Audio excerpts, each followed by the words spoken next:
It's blackout in Guyana. Let's fight wherever you're joining us from tonight.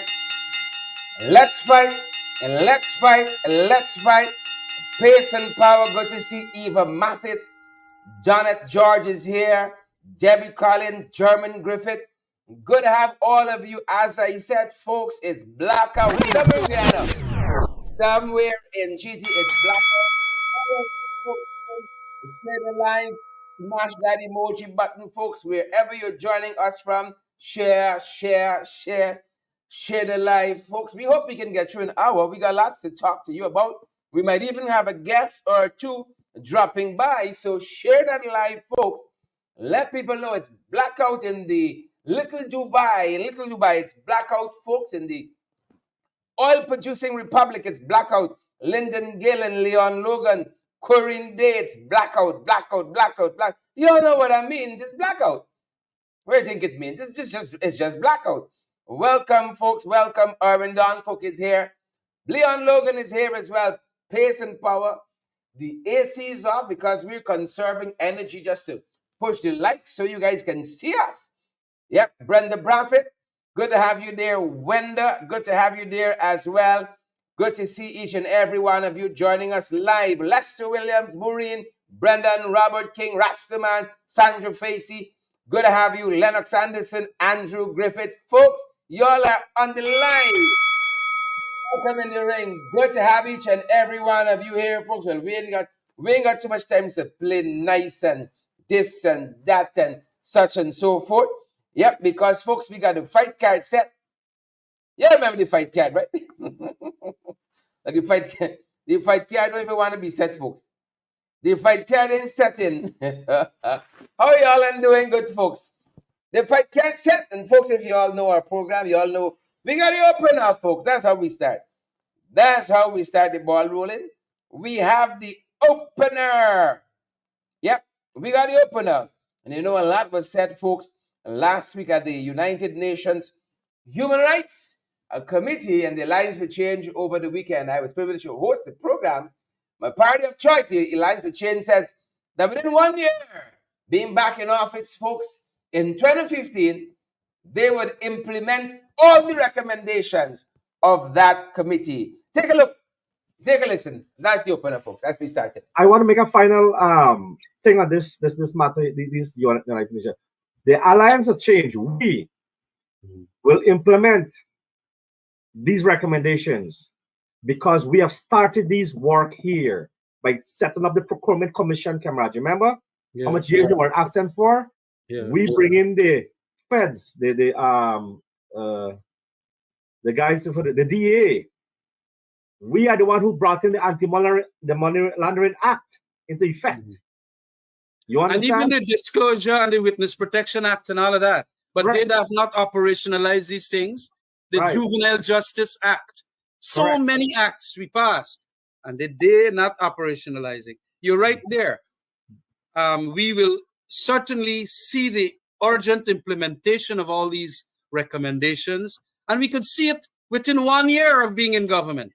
Absolutely. If you understand what I mean. It is fundamental that there be some urgency. I just want to get that very clear for our viewers, the hundreds of people watching us right now. The Alliance for Change is saying that within taking office of 1 year, it would implement the recommendations. Implement it, because all are implementable. All are implementable. Yes, yes. Perfectly. That is my statement to the world out there. And we were doing that. In relation to corruption, we had set up SARA, the State Assets Recovery Authority. And they shut it down. They gone and broke it down. Yeah. Yeah. Everything to do with corruption, somehow they gone and they disrupt it.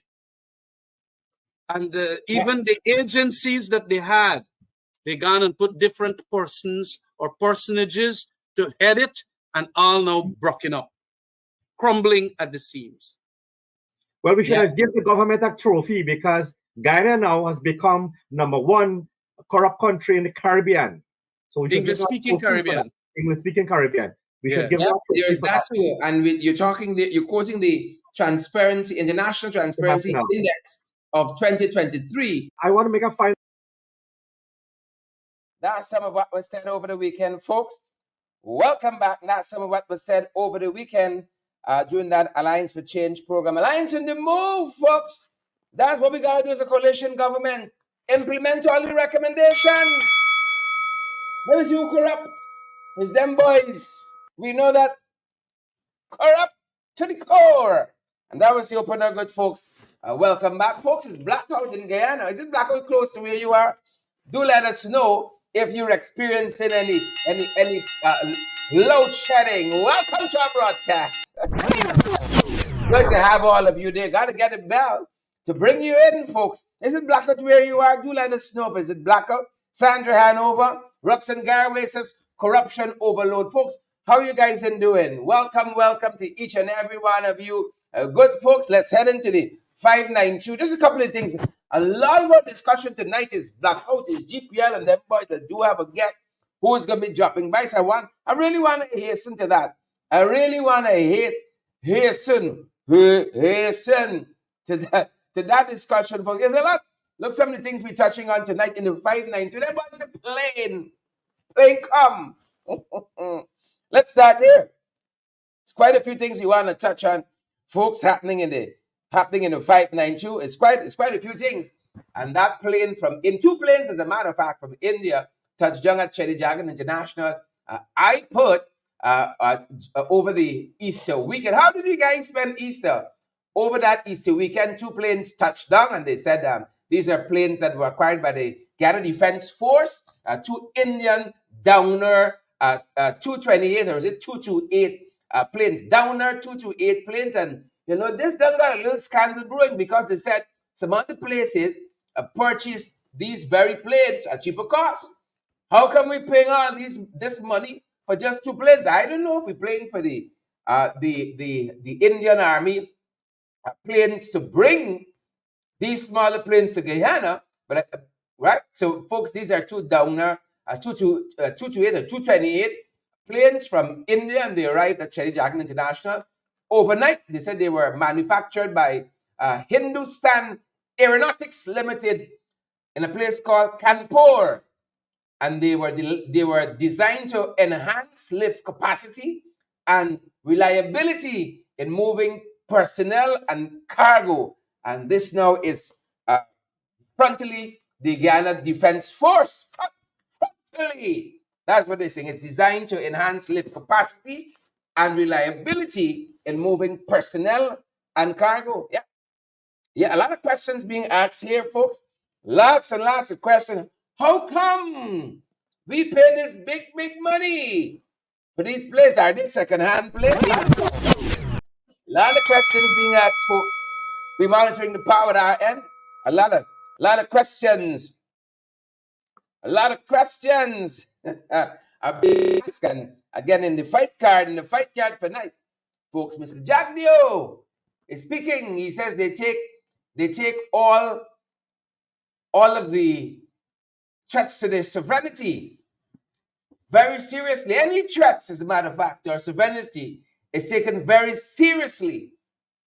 And I know how serious is that. I see them boys exchanging gifts and all manner of things. They said, yep. We see a lot happening on the border, and we seem to always have to be informed by the folks up north, telling us what's happening right on the border here. They did promise us an enhanced public relations campaign to let die the natural death. So many things in this country is not going right. We saw recently the Ministry of Foreign Affairs and International Cooperation expressing concern over the Venezuelan National Assembly declaring that the Essequibo region was part of Venezuela. We saw that law, or organic law, they call it. And then, boys, they're telling us that they're committed to peace and territorial integrity, and calling on the international community to uphold the rule of law and reject Venezuela's illegal expansionism. I think we got to do a little bit more than that. I think they just got to do a little bit more than that. Folks, that's just some of the things we're following. What's happening at the Industry Plaisance NDC? What's happening there, folks? We see a lot of controversy. The folks are saying there's no regularity with which the council is meeting. Overseer, chairman, what's happening here? It's Occupational Health and Safety Month. Believe it or not, Occupational Health and Safety Month, they're telling us that, just before I get there, Occupational Health and Safety Month, they're telling us that a counselor at the NDC there has written, this is the Industry Pleasance Neighborhood Democratic Council, has written to the Minister of Communities, of course now it's Sonia Parag, to express concern over the fact that the NDC has failed to hold statutory meetings. And this councillor, Rodwell Lewis, says it's in violation of the local government laws. Come on, folks. Come on, folks. Put the politicking behind us. Local government election is finished. Let us do the work for the people. Let us work for the people. But that being said, folks, and moving on. So Sonia Prague, we want to see some action there. It's Occupational Health and Safety Month. And y'all know we are good photo taker-outers in this regard. Good photo taker-outers in this regard. It is what we live for. Just for the cutting the ribbons and taking out photographs. But we have seen so many, one too many deaths related to occupation, health, and safety, or the absence thereof, and several work sites. Remember we told you an explosion just recently, rice mill in Bobbies, one that happened at Pretty Paul Investment. Then the mining sector is under the microscope in this regard. Well, we're watching it, folks. We're watching it. There's a lot. 1.8 million in marijuana found. You know, we see that as the old green gold fades, them boys giving over huge tracts of farming land to the new green gold. We're watching that. An 9-foot man, folks, hit by a minibus just today. Carnage on our roads and waterways continuing. Just before I get there, Shammy Edwards and Ken Subner were the two fellas that were held in this 1.8 million marijuana bust, and they've been charged with possession of narcotics for trafficking. Edwards pleaded guilty and was released on his own recognizance. I don't know how that happened. Subner denied the allegation, and he was granted bail of $200,000. The duo, they were arrested on Saturday. $1.8 million is the street value attached to that cocaine bust. 5.9 kg of cannabis. They say carries a street value of how much? A lot of money. It's a lot of money. 1.8 million, folks. Nicholas Kellerman is the man who died from high flood in this minibus accident. Hit by a minibus. I fed up. Nicholas was just 51 years young, you know. 51 years young. And then they're telling us that remember the police shootings recently? Policeman on his way to work accosted somewhere in, what is that area called? Providence? Providence there. Policemen shooting at him. They said they thought his car was used somehow in the execution or the perpetuation, or was supposed to be used in the perpetuation of some crime. Thankfully, man escaped with his life. They're telling us that that file has not yet been sent to the DPP's chamber.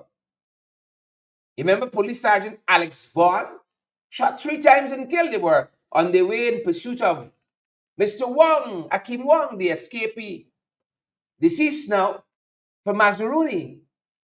Alex Vaughn was shot 3 times. His wife said she didn't think it was accidental at all. The files are yet to be sent to the DPP's chamber, folks.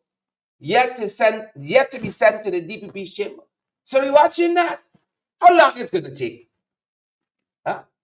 How much longer it's going to take? He was shot on March 13th.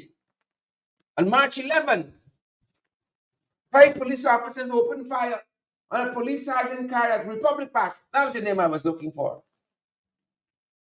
Sergeant Ronald Payne was stopped by ranks, they tell us. And he was ordered to stop. He wasn't trusting them. What kind of country we living in? And then the EPA, a couple of days ago, told rice farmers, don't burn anything. We got enough fires happening. Well, Zulfikar Mustafa came out over the weekend and says, the EPA and the rice farmers got to come to a compromise. Got to come to a compromise on fire. I don't know if you burn some, you left some, burn half, left half. Yeah. EPA says there's no burning of anything because of the amount of fires we have nationwide. Zulfikar Mustafa says you got to come to a compromise. Let's see how that goes. And Connor conned. Is our brother a con or was he conned? Lyndon Forbes Austin, the small-scale miner, he turned up at Chedijagan International Airport, folks. Chedijagan International Airport. He turned up, heading to Miami, they say. His American visa and his phone. Somebody from the States organized a visa for him, sent it on his phone. He said he had to pay for it. But one, Jessica, whose name was also apparently on this document, right? Somebody named Jessica organized this visa for him, for Lyndon Forbes Austin. Well, of course, CGIA promptly turned him back. He said he didn't pay for it. That's what he said. He said he didn't pay for it. But he gave a gift to Jessica of 600 US. I'm telling you what the fella said. He said he gave a gift to Jessica to the value of 600 US. It's a lot. It's a lot of it. Folks, let's head into our main discussion this evening. My God. Y'all, sir? What happened over the weekend? Brother, today, 0 points. 0 points for y'all, boy Irfaan. 0, 0, 0. 0 points, 0 points. Big meeting today at State House over the performance of GPL. I don't know what Irfaan expected. I don't know what he's expecting. If y'all know, tell us. If y'all know, tell us, because we're missing something. I don't know. Beautiful people. I don't know what you're expecting. If y'all not told us, please and thank you. We'll look at story here now. Look story here now. Big power play. In this meeting, they said these were members of the board of GPL, Wartzilla, PPDI, Power Producers, something, is the name of the company. All part of this meeting. You all get blackout. Right now we get blackout. Well, my grand, right now we get blackout. Right? But both in there, that in there, who somehow has purview over GPL, even though he's attached to Ministry of Public Works, and Mark Phillips, they were told to look serious. You gotta look serious for this meeting. Look serious. You gotta look serious. I don't know what Irfaan knows. I don't know what Irfaan knows. I don't know what Irfaan knows. You hear? About power. He because he said I'm there. He got the power. Everybody know in this country where the power lies. But Mark Phillips and that in there, they were told you gotta look serious. You gotta look serious. It's a high-powered meeting you're in, so you gotta look the part. You see? You gotta look the part. You gotta look like you've been working all night. You gotta look at when you're bursting at the seams from exhaustion. You gotta look like the horse Priya was trying to climb on at the rodeo. And it says that you've been working, folks. What's happening at GPL? Blackout. We've had it for about 6 times for today alone. About 6 times for today alone. We have had blackout. Folks, and we are trying to get through. Trying to have an appreciation. But folks, it's not working out. It is not working out. Our guest tonight knows a thing or two. Knows a thing or two about power. And folks, he's been in charge of he's had this section, this sector. He's had purview of this sector. He had oversight. He's had responsibility for this sector. A man who understands them. Take a look. Folks, I do think I have my guest this evening. Bring it on, folks. Bring it on. Bring it on. Welcome.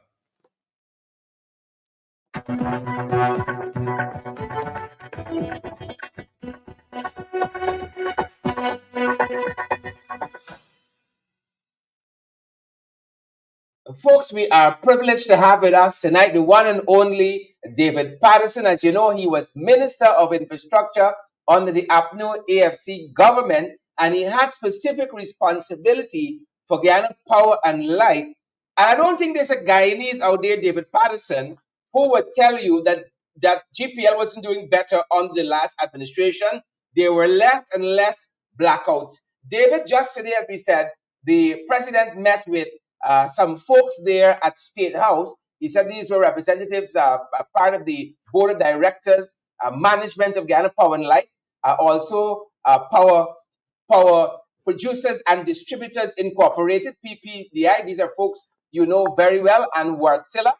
And during the meeting, he expressed dissatisfaction with the entity's performance while acknowledging, in their own words, myriad problems inherited and potential growth in demand, age, assets, and lack of redundancy in transmission. I think that part stood out to a lot of people, inherited problems. This is 4 years on, David. Lay it out for us. Welcome.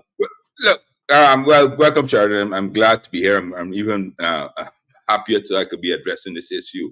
I've spoken about it ages and ages ago. First and foremost, President Ali E doesn't get it. Or if he gets it, he doesn't understand it. Maybe he's dancing around in a cowboy suit too often to even figure out what's really going on. But his statement that how they inherited a failing system is just absolutely untrue. We're not surprised because generally nothing from the PVP are truthful these days. When we took over, we inherited an alien system. But unlike these folks, we didn't sit around complaining and blaming them. We went to elections, we asked for the job, we got a job, and we spent the next 4.5 years addressing the issue. And by the time we were finished, the GPL was on the right trajectory, GPL was doing much better. Now they've just reversed it, But they have no management. They've never been able to manage anything. You look at Guy Suko, you look at anything that they've done. They have what you call an anti-Midas touch. They can take something that inherently is good, and instead of turning it to gold, they turn it into S1T. So that's it. But he is a barefaced and lie. I personally myself and Amanda Desir, at a social event, personally said to him that, Irfaan, you're telling untruths. He said, "Oh, that's what they tell me." So I said, "But you're telling untruths. There are records there that show all of the things that you're saying about GPL and the management of GPL, the condition of GPL are untrue." Still repeats it, but maybe they believe that if you tell a lie often, enough, it becomes the truth. But nowhere like that. No, nothing like that at all. Wow, David, I'll attempt to touch on some of the things. And this is stuff I'm certain that you left when you demitted office gracefully, as they assumed office in August 2nd, 2020. Just some of the things that were accomplished under your tenure. We know there was a new 26 megawatt generating plant at Breeden Hoop. Among the things that we can chalk up to our successes, the construction of 60 km primary distribution lines, construction of a 231 km secondary distribution line, And the list goes on. Replacement of 24,186 service lines, replacements of 1,800 transformers across the board. These were medium voltage, medium to low voltage, you name it. There was a catalog of things that we did that put this industry on the right footing, and the proof in the pudding with fewer blackouts, and every Guyanese kind of attest to that. What is Irfaan talking about? I want us to talk a little bit about that, David. Some of the accomplishments under the APNU AFC, and then I want to talk about their own some of their senior managers there that they kept on brought back at GPL, and then I want to talk about some of what obtains currently. So lay out for us some of the accomplishments under the APNU AFC. I mean, it was there for all that on the hill. Well, you see, I mean, obviously, as I said, live. If we start, we did new generation sets, 63 megawatts. We put in a new generation set in Region 6, their stronghold. A new generation set in Anna Regina, if you can remember Anna Regina 3. Correct. They have it there. New generation sets in Bartica. We put in 46 megawatts. That's what kept us in Garden of Eden. That is what they hung on to for the last 4 years. That's why we. I heard Kokwani, Aichuni. We put a new one in Laguan. All of these places we put new generating sets in. Their stronghold, they go around saying that we don't like them. Their stronghold, but they're so barefaced and they're so conniving and so lying that they would not even admit that. We did. If you could remember, Sherrod, every time a ship passed between Reed and Hoop and Kingston, there was a submarine cable that was uprooted and caused a major disturbance. Correct. Stupid idea. Let's use your PPP. Why would you put a submarine cable in the middle of your deep water harbor and those things like that? All of that. So what we did is, okay, fair enough. They've ready made it, but let's do it better. We put in a new submarine cable, a secondary one, in a different location where traffic is not so heavy, so that you can never ever lose power down there. We did, as you said, we served every 300 kilometers of high voltage, which is really the ones that are high, that carries the power from the power generator. 300 kilometers of those lines, that's from here all the way to Barbados and all the way to Charity Region 3. Sorry, Puerto Rico. New lines, we did new substations, what I mean? We did everything. We looked at it, because when we came in, of course, people started complaining. They were protesting during our period of time about the quality of electricity. We said, enough is enough. And we sat down with everybody. A new board was put in, what I mean? A new CEO, we will talk to that in a second. And we did all these things. And by August of 2020, we had so few blackouts, stable electricity, we brought on new persons onto the grid, just like them. They're claiming that among the new persons came onto the grid. That's because during our time, we brought on 30,000 individuals, households onto the grid, and still were able to power it without any blackout.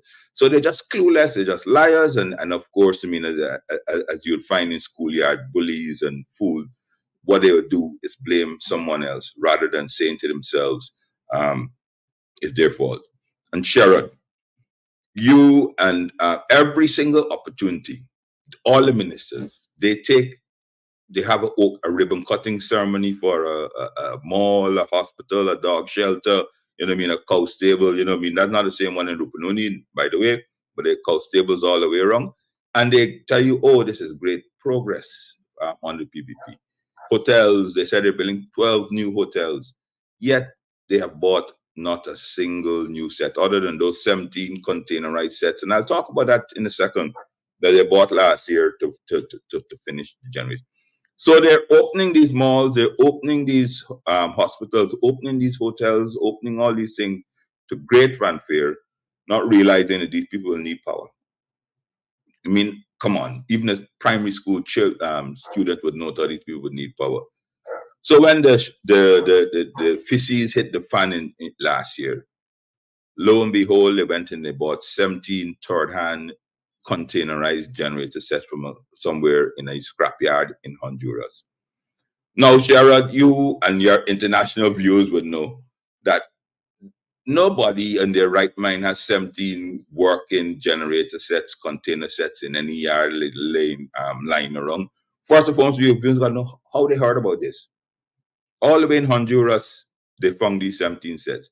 And here's what these 17 sets were. About 8 or 9 years ago, a hurricane passed through Honduras, devastated Honduras, Guatemala, Puerto Rico. And what they did, and they disconnected several communities. So they bought these small container sets, 1 megawatt each, while they're rebuilding the grid. So therefore, if the fire went down, you would take a generator, you put it in the fire, one of these little small sets, and power back generator. They're what you call emergency sets, just on a bigger scale. I mean, just like your backup generator. They're not meant to power a national grid. And that's what they're finding out now. So they have these 17 sets there, and only 4 are working.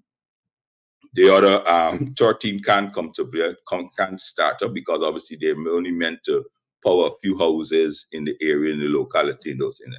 And that is their plan. And you have to think who brought these sets to them, who was the middleman, you know what I mean? Because they like to do suit type business, you know what I mean? If there's any warranties, you know what I mean? Because obviously it's 5 months now these sets are in the country. They bought them in August, they arrived in end of November. 5 months they can't start and can't work. What is their other plan? They have no other plan. So what you're seeing now is a result of poor planning and mismanagement, and of course corruption. Because obviously the best way to steal money is to steal it big. And how you do that? You create an emergency. Yeah. So President Ali will get and do, and VP Jagdeo and the PM will do a podcast or a national broadcast, I would assume within the next 24 hours, and say emergency funding will be released, will be made available to GPL to address this problem. No amount of money will be spared. And what will happen?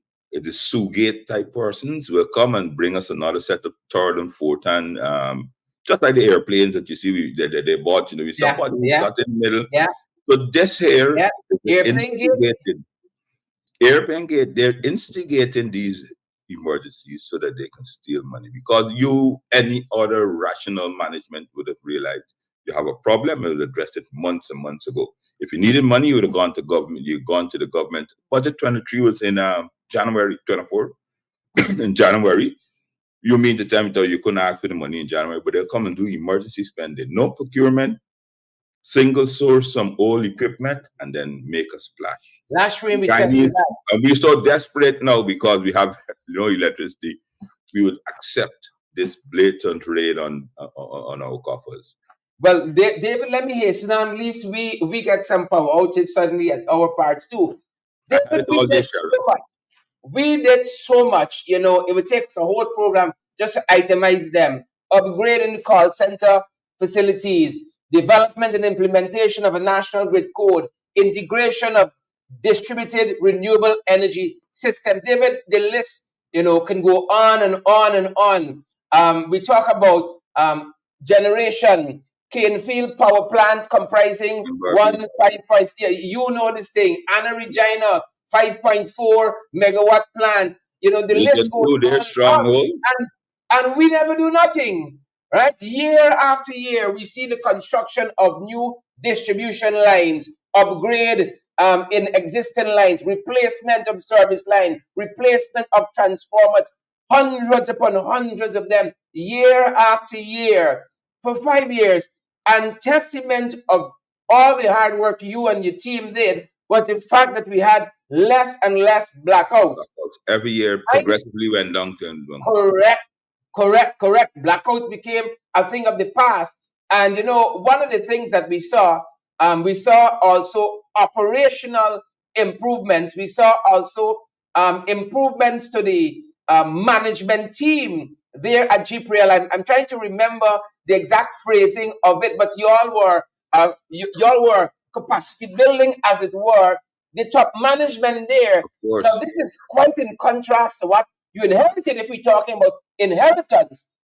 Bharat Dindyal was one of the inheritance of the coalition government, and at the tail end of the PP administration, this is pre-2015, the board of GPL was on the verge of firing Baradindial. As a matter of fact, they actually fired him. They didn't renew, so he was on a month-to-month. They didn't renew, so he was a month-to-month because, and they said, Sam Hines said to them, okay, you don't want this boy, close the election.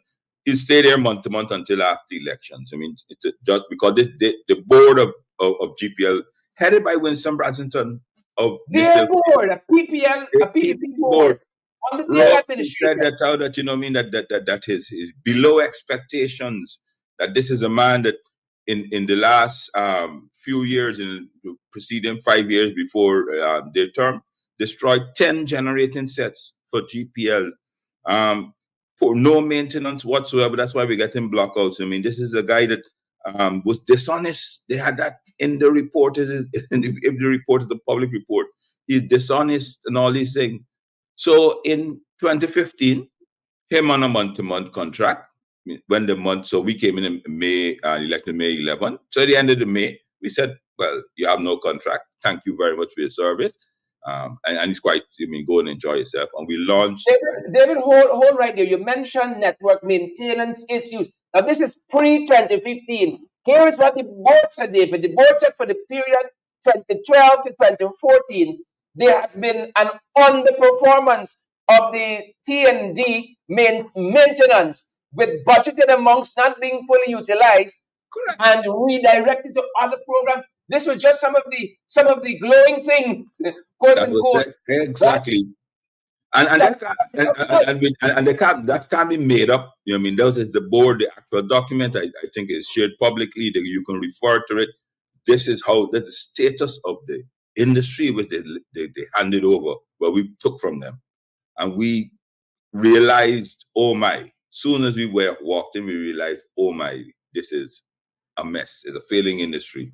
But David, I want to quote one other part for the benefit. I want to set it up for the benefit of the public on the power outages. This is PPP's board, David, pre-2015 again. Under C, it says here, it talks about power outages, reduced level of outages. This is what the board is saying in their report about the CEO, is a direct gain, adequate maintenance of generation and the network. Given the challenges in generation, this is on the PPP, availability and the network maintenance for the period of review, this is 2012 to 2014, the level of power outages leave much to be desired. Irfaan never read this. We can't make these things up, Yeah, I wish we had more time to go through this, but at the end of all of this, David, as you said, and I want you to spend some time here.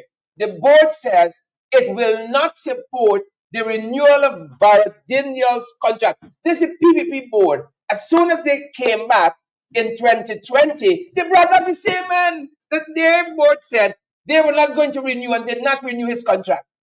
Yeah, but let them expense the Guyanese, David. So that tells the Guyanese, so they have no concern about us. They have just friends, families, and favorites. He's a friend and family or favorites of someone, because if your board in December of 2014 said, oh, this man is totally useless, you come and meet an industry on the up.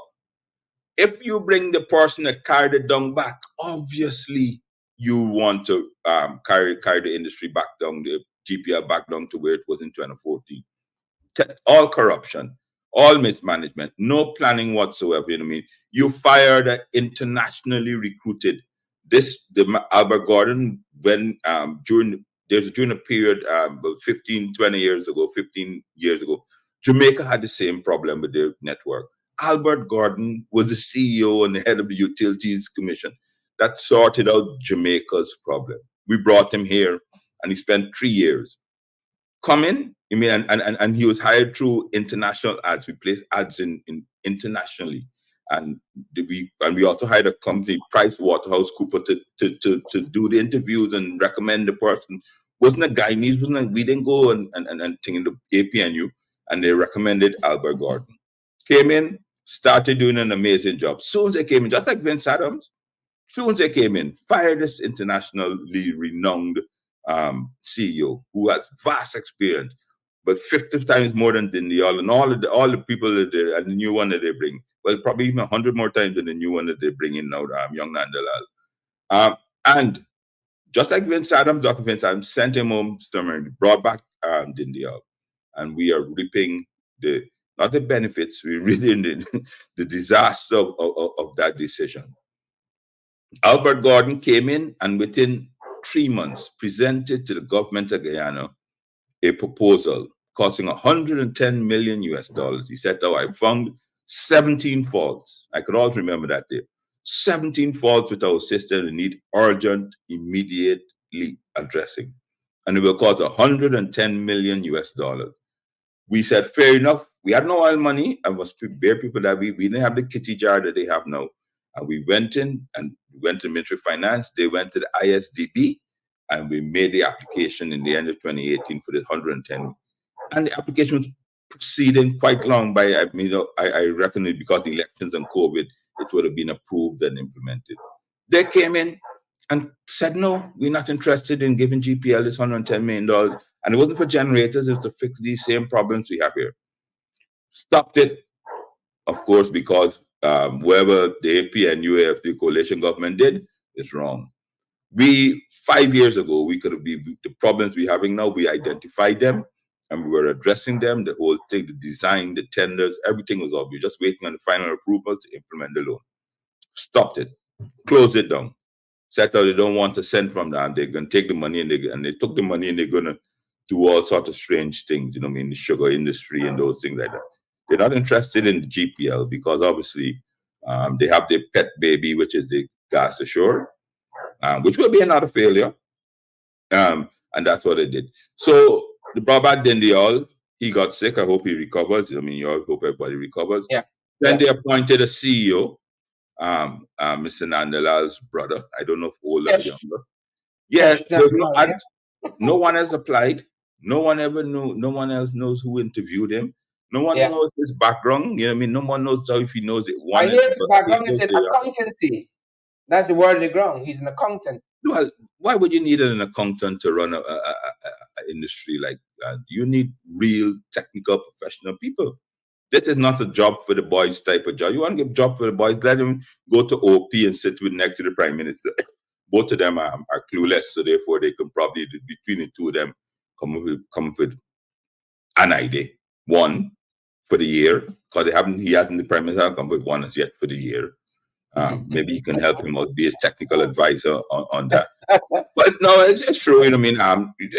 Look, we don't even know who's in charge of the power sector. It comes under the Prime Minister, but Indar answers all the questions. Indar talks and he sits down and he smiles, like Dopey and the Seven Dwarfs, and Drooping. So he doesn't even know what his portfolio is. And they used to call Moses Nagamuta rubber stamp. At least a rubber stamp has some use. You could stamp something. He hasn't even reached rubber stamp status as yet. For a man who can call himself while he was in the army, he said how his name was Superman. Quite disappointing. Even Wonder Woman, it would be a step up for him in the moment. He hasn't done anything. His sector sits there, I saw Ali met with the people there. He sat there, he didn't say anything. He and all looked confused when they start to talk about megawatts and gigawatts and those things like that. And if he's the man in charge, having a clue, imagine, and that filters down. The board, not a technical person on the board. Set of friends, families, and favorites, The chairman is a decent person, but he is a businessman. Yeah. Then there's nobody there that knows anything, absolutely nothing about electricity. So David, we've talked a little bit about the accomplishments under the coalition government. We talked a little bit about their own challenges with their own CEO. They had a square peg in a round hole, brought him back somehow. They believe if they do the same thing over and over, they get a different result. And we're seeing that across none of these sectors. Where's this transformation we're talking about? David, before we wrap up, let me show you a couple of things at you. Break it down for us. Coming out of this meeting this afternoon, they said it was going to be a follow-up meeting. But I don't think they're going to solve GPL's problem. No, definitely. In Washington. But unless they take all of those who were in the meeting and put them on a boat, right? and we say bon voyage to them and bring in new people, nothing will happen. Sail them out. Sail them They out. said that obviously the president said it's important to note that the PP government has already engaged UK Export Finance to explore financing options for transmission. We have money problems in this country, GPL, David. And not then at all, not at all, Sheridan. I told you in 2018, the ISD, Islamic Development Bank, made available $900 million for power electricity. We immediately say, yes, we'll take that. A very, very concessional rate. The money was there. We applied for GPL. We applied for several mini hydros as well. They stopped all of that. Every single thing that we applied that was progressive for this country, they stopped. So now they're going to UK. Now why? You know what I mean? What's different? I mean, they bought generator sets from Honduras. They just hired a set from a company for $28 million from DR, the Dominican Republic. They're just simply globe hopping, finding who they could cut a deal with and spending our money. No plan. There's no plan. How you reach the UK?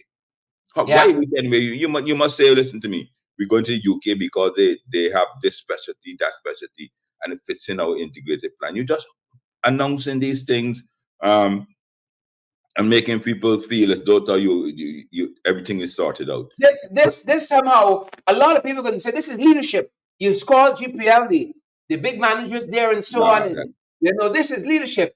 But coming out of this meeting too, David, the president said he's asked GPL to consider alternative options to provide bridging energy to meet the demand while waiting on the completion of the gas-fired power plant. Is it the same as the gas? Sure, some folks. Yeah, that's the same it is. And the alternative energy is talking with a lot of hot air. I mean, he's full of that. I mean, if they bag it, that's renewable. If they bag it and so.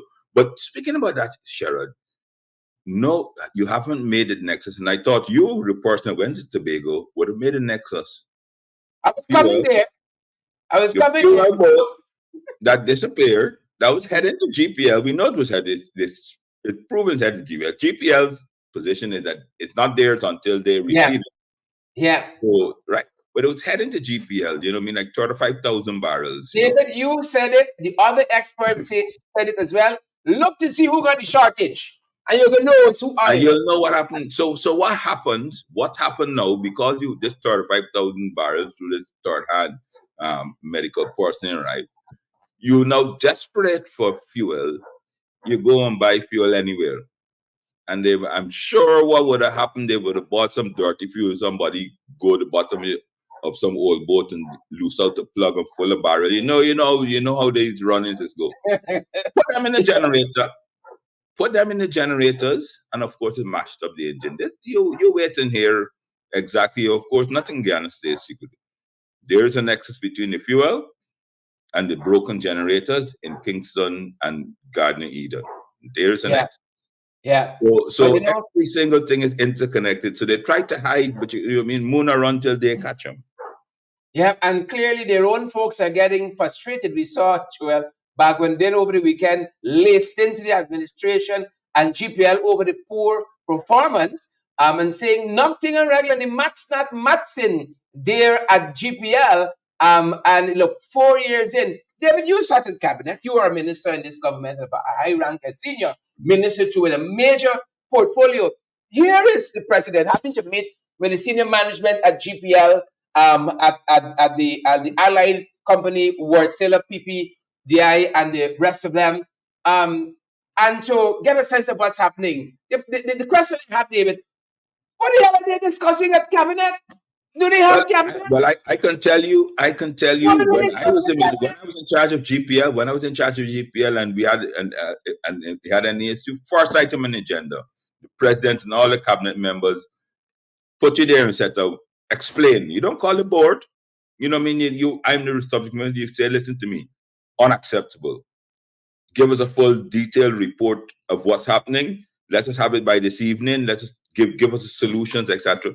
Call in the board. You have a minister in charge. You have and then cabinet will say, listen to me, what assistance you need, from which department, from which ministry, and you give them a whole scenario.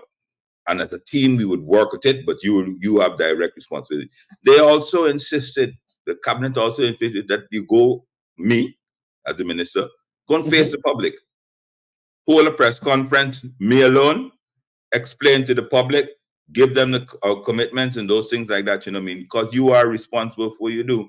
The president calling the board and those things like that, that's just fluff, you know, like when somebody throws out a beer few days, that white thing on top, fluff.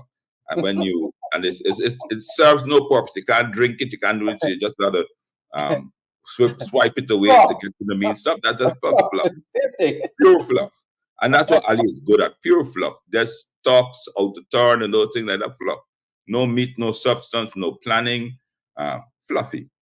Very. Yeah.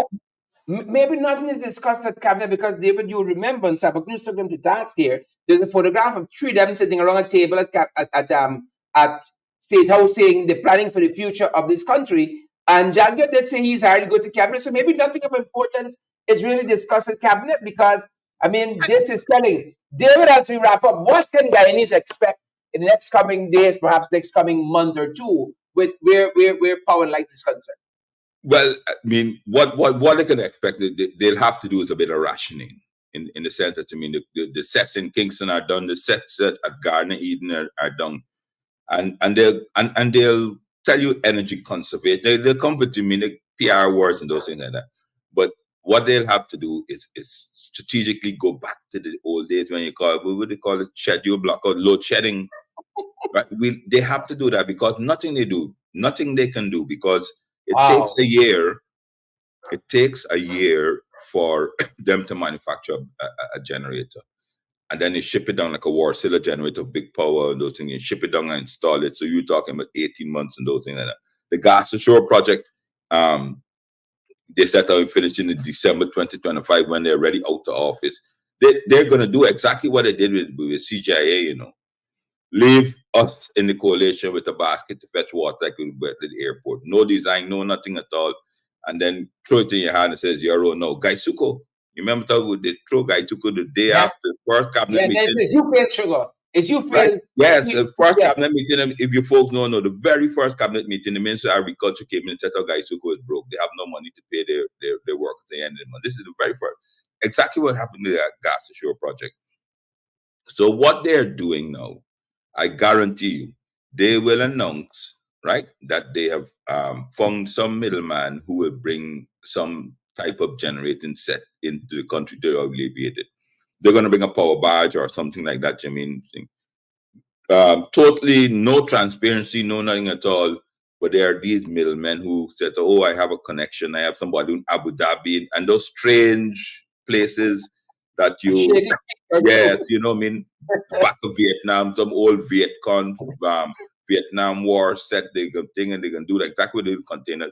Get the old person with the spray paint the outside of it, you know what I mean? It look bright and shiny. Have it, but for the interim, there is no short-term solution.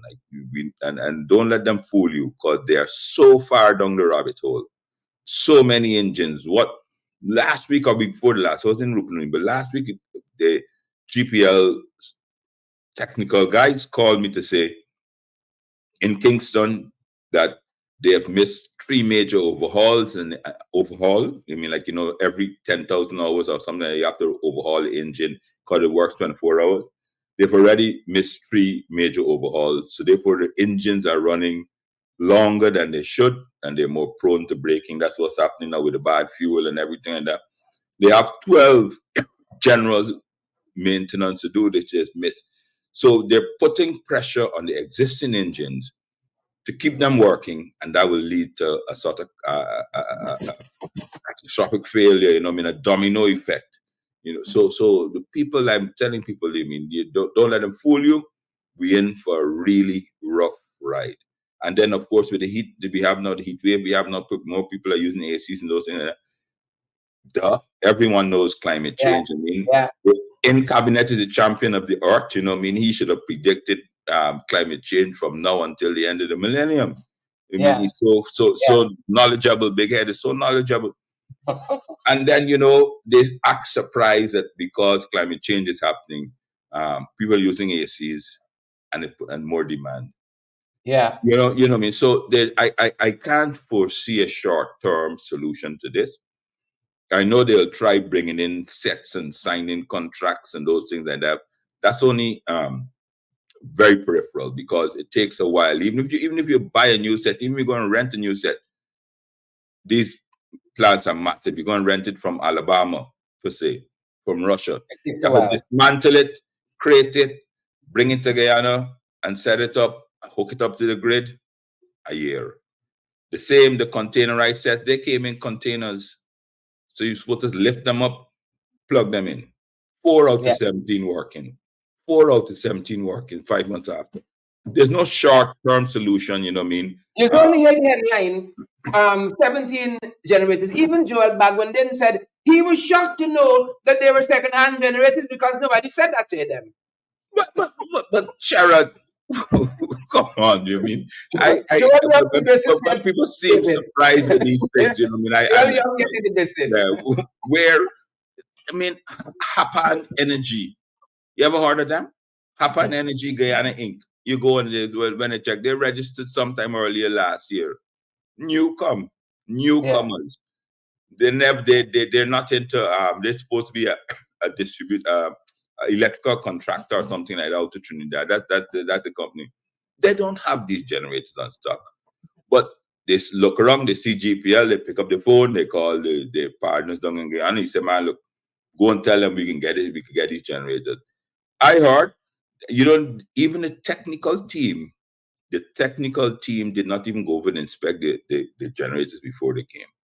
Wow. They didn't run them. They didn't do anything like that. They went there, saw these generators there, said they're okay and those things like that. Let's bring them together. Wow. They said they will be finished, Sherrod. They said they will be operational December for Christmas. Yes, they did. January, the end of January, that come. For Easter, that come and gone. And we're still there without anything like that. They went, I think it was Aurora or AM Gold or Tri Resources had a big setup in the mines. Tri Resources went bankrupt and so. Some bright spark said, let's bring down Tri Resources generator, and that is it. Not working. You think Tri Resources will leave a brand new generator? Yeah, you know what I mean? Like all the used tires, bring some old used tires and make you some too. So it's not much we can do. But they will keep they'll keep BSing, they'll keep putting Ali there, he'll keep blaming the coalition, telling people, you ask for the job, you have the job, do the job. If you can't do the job, if it's too much for you, which we already know, just get out of there. You know what I mean? John Holt used to sing a song, you know what I mean? Move over. It's not a man want to take over. It's time somebody else take over from them. Yeah. This morning, one of the headlines in the morning papers was that Jagger was saying, the detractors are complaining and pulling down everything. But I saw Irfaan pulling down GPL today. He said wasn't satisfied. A lot of people don't like this. They try this this little Dubai and they like it.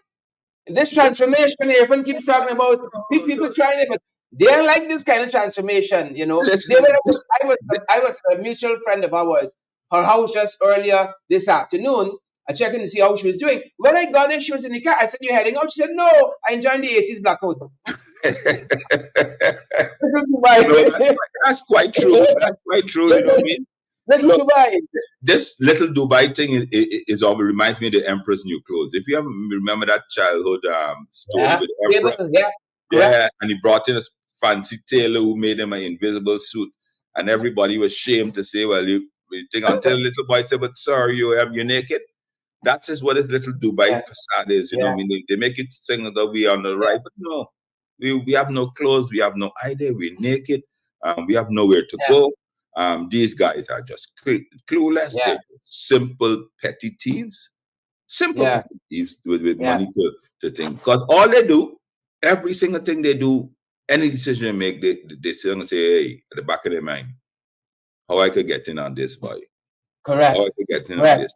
Yeah. Correct. So a lot of money going around, Exxon splashing out the money to them, even though what they say, and they spending it, using it up.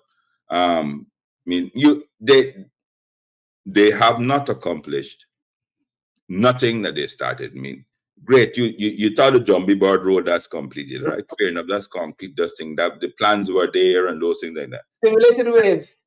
The Damrara Harbor Bridge, right? That's only at budget, that's only 7% completed. Gas to That shore. won't be finished. 7% completed, right? So what you're seeing there, not even the bridge, you're seeing is the working surface out there, you know. The gas to shore project, that's so far behind. That's still next year. It's supposed, all these things are supposed to be finished. All these hotels, Yeah. not one. How come all these hotels that start since 2020 right away within a month of their coming off with the sign all these hotel deals? Not a single one that's even nearing completion. Maybe the closest one, the one by CGIA, but that's not near. You name all the major projects that they said they're going to be doing. The schools, you know what I mean? You think them St. Joseph's, Bamia, you mean you look at what we asked about last week, and they're on 3 contracts. Cemetery Road can't finish. The Jumbie's still there. The Jumbie's still ruling Cemetery Road. You know what I mean? I don't know why the bishop don't do a seance or something and get rid of those Jumbies, but he just refused it.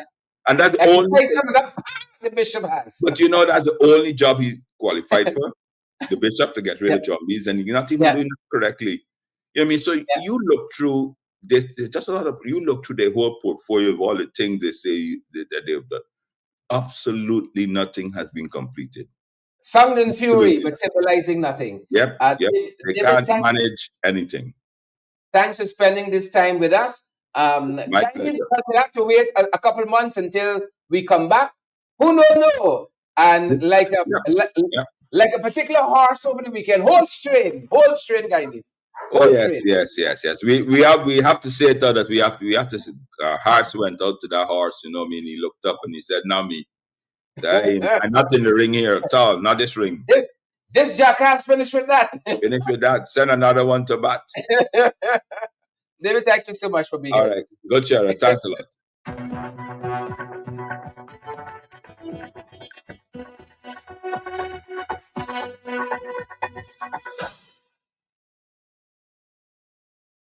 Yeah, we were so privileged to have Foreign Minister David Patterson with us. And as you know, he was Minister of Public Works. Well, the ministry is now Public Works. It used to be Public Infrastructure, and did some amazing work across this country.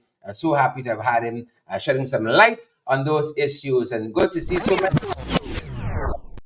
of you. That's the last bell, folks. Thanks for being here. Thank you. Thank you, David, for dropping by again. Quanamingo, we see you there. Karen Smith, Joylyn Cook, we see you as well. Donald Daly, how are you guys doing? That's going to do it for us. Listen, we went a little bit into the overtime, but we wanted you guys to have a good sweep of what's happening in the air with GPL and some of David's thoughts on the matter. Joylyn Cook, I see you. Anne-Marie Selby, we see you as well. And Diane Graves-Zandy. I see also Brian Daniels is here too. Good to see you, Brian, and Rastaman, Quanamingo, Leon Logan, and all the usual suspects on with us tonight. Share the live before you go. Smash that emoji button for us. And folks, do have a great evening. We're going to unpack more of what we know concerning GPL currently, folks, for your benefit on subsequent programs. That's going to do it for us at this. And as we said, that's our time. It's a hard finish tonight because we do have blackout now at our end. It's a hard finish. That's our time, folks. And that's our program. Until we see you guys on the next broadcast. Stay safe.